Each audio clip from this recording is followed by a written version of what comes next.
Mark of the beast पशु की जो महत्वता है, वैसे तो आज भी आप उस पशु के निशान को साथ लिए रह रहे हैं। भाई आपके हाथ में मोबाइल है, ये चलता कहाँ से है? सैटेलाइट से। सैटेलाइट कैसे चलता है? मेगा कंप्यूटर से। तो मेगा कंप्यूटर का नाम क्या है? The beast. उसका नंबर ही 666 है। सो हम आज इस बीस्ट की या पशु की प्रैक्टिस कर रहे हैं और धीरे धीरे हम उसकी पकड़ में जा रहे हैं। चाहे एटीएम हो, चाहे आपका डेबिट कार्ड हो या एटीएम कार्ड हो, इन सारे कार्डों का सीधा सीधा कनेक्शन जो है अब 5G आपके लिए आ रहा है। इन सब बातों के द्वारा हम धीरे धीरे उस दिशा की ओर जा रहे हैं जहां कहीं ना कहीं हम तकनीकी के गुलाम होने की कगार में पड़े हुए हैं।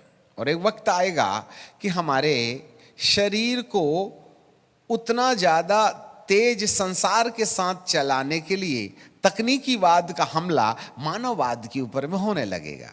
जी, द बीस्ट एक ऐसा सिस्टम है जिसको एबॉमिनेशन के रूप में जाना गया। मत्ती की किताब के 24:15 में लिखा है घृणित वस्तु।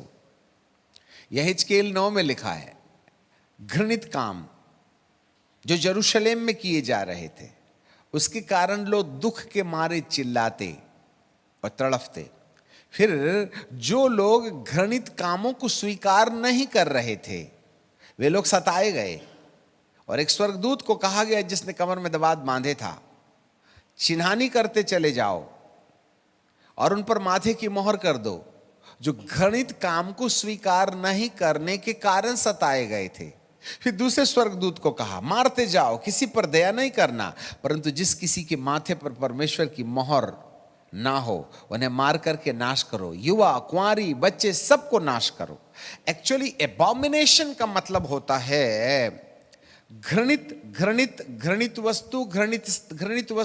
पवित्र स्थान में घृणित वस्तु बैठा हुआ देखो तो उसका जो निचोड़ है वो ये है, अंधकार की सत्ता परमेश्वर के सिस्टम से मनुष्य को निकाल करके अंधकार के सिस्टम में धोखे के साथ फिट कर दे।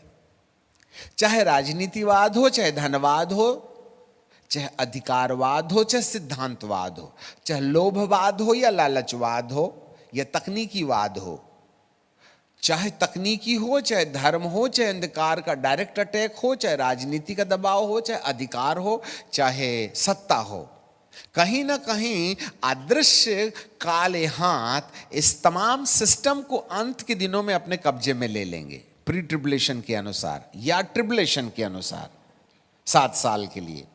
सो अंधकार की सत्ताएं तकनीकी के ऊपर में अपना अधिकार जमा लेंगी, राजनीति के ऊपर अपना अधिकार जमा लेंगी, धर्म के ऊपर अपना अधिकार जमा लेंगे, अधिकार के ऊपर में, मार्केट के ऊपर में अधिकार जमा लेंगे। यही कुछ एक ऐसा सिस्टम का संगठित रूप है जिसको द बीस्ट के रूप में पहचाना जा सकता है। अर्थात दुष्ट की वह युक्ति जिसमें पवित्र आत्मा के द्वारा उत्पन्न होने वाले 9 अनुभवों का बहिष्कार किया जाए और पवित्र आत्मा के द्वारा प्रेम, आनंद, मेल, धीरज, कृपा, भलाई, विश्वास, नम्रता और संयम जैसे ईश्वरीय आचरण में रोकथाम की जाए। इस काम को रोकने के लिए चाहे वह तकनीकीवाद को इस्तेमाल करे, चाहे वह दुष्ट आत्माओं की शिक्षाओं को इस्तेमाल करे, चाहे वह राजनीतिवाद को इस्तेमाल करे, चाहे वह मार्केट को या धनवाद को इस्तेमाल करे, चाहे वह धर्मवाद को इस्तेमाल करे, ये सारा सिस्टम एक दुरात्मा के हाथ में चला जाए तो हम उसे द बीस्ट के रूप में जान सकते हैं।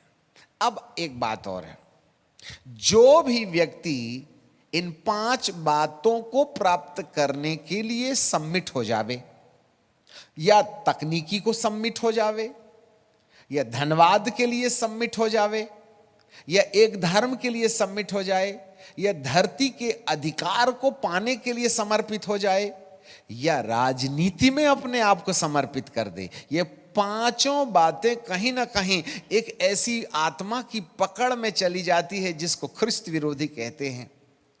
अब जो उसके लिए समर्पित हो जाए यही है उसका मार्ग।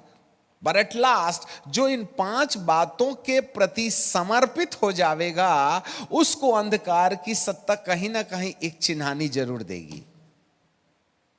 और इन 5 बातों के ऊपर में अधिकार पाने के लिए आगामी दिनों में जब एकल सरकार, विश्वव्यापी एकल सरकार धरती पर काम करेगी, तो उसका एक ही कारण होगा। यदि तुम्हें राजनीतिक अधिकार चाहिए, यदि तुम्हें सत्ता चाहिए, यदि तुम्हें धन समृद्धि चाहिए, यदि तुम्हें धार्मिक मामले में सर्वश्रेष्ठता चाहिए, प्रतिष्ठा चाहिए, यदि आपको तकनीकी में सर्वश्रेष्ठ होना है, तो तुम्हारे हमारे साथ में एग्रीमेंट करना पड़ेगा। और वो एग्रीमेंट कुछ भी हो सकता है। तकनीकीवाद के आधार पर चिप प्लांट भी हो सकता है। राजनीतिकवाद और अधिकारवाद और तकनीकीवाद को अपने जीवन में बेहतर बनाने के लिए यदि हम अंधकार की सत्ता के साथ एग्रीमेंट कर लें, तो शरीर में निशान होगा, भावना में निशान होगा, हमारे कामकाज में निशान, लक्षण दिखाई देने लगेंगे। इसके द्वारा हम द बीस्ट के मार्ग को अपने जीवन के अंदर देखते हैं। परंतु 7 साल के महाक्लेश काल में तो लिटरली आपके माथे पर, आपके सीधे हाथ पर चिप लगाने का काम शुरू हो जाएगा। और जो जो लोग माथे पर और हाथ पर निशान लेंगे, वे राजनीतिक दलों में मुख्य स्थान प्राप्त करेंगे, उनको अधिकार दिया जाएगा, उनके पास में धन समृद्धि होगी और वे धार्मिक स्वतंत्रता की अधीनता में पाए जाएंगे। फिर तुम कोई भी धर्म मानो, नंबर ले लो भाई साहब। और उसके बाद में हमारे पास में धन क्या चाहिए तुमको, बस एक निशान लेना है। उसके बाद में ये पांचों चीजें आपके पास में आ जाएगी। यही है द बीस्ट।